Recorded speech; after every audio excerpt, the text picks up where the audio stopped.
Hello दोस्तों, मैं सुधा पांडे अपने अवधी संगीत चैनल में आप लोगों का स्वागत करती हूँ। प्लीज़ मेरे चैनल को लाइक करिए, शेयर करिए, सब्सक्राइब करिए और कमेंट बॉक्स में ज़रूर बताना ये प्यारा गाना आप लोगों को कैसे लगा।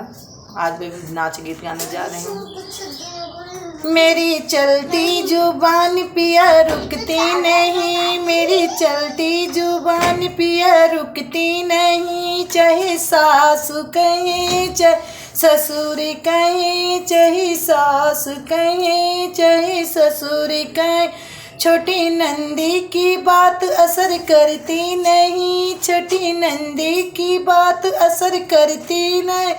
मेरी चलती जुबान पिया रुकती नहीं, मेरी चलती जुबान पिया रुकती नहीं।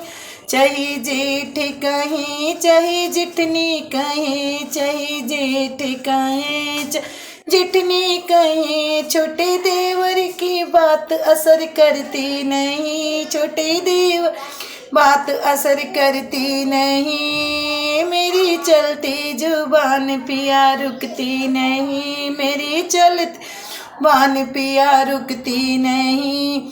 चाहे गुस्सा दिखाओ चाहे थप्पड़ तू मारो, चाहे गुस्सा दिखाओ चाहे थप्पड़ वो मार, मुझे डंडे की मार असर पड़ती नहीं, मुझे डंडे की मार असर पड़ती नहीं। मेरी चलती जुबान पिया रुकती नहीं, मेरी चलती जुबान पिया रुकती नहीं।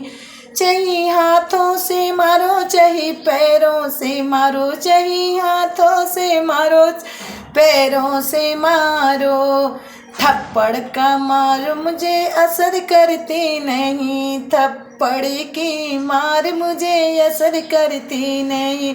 मेरी चलती जुबान पिया रुकती नहीं, मेरी चलती जुबान पिया रुकती नहीं।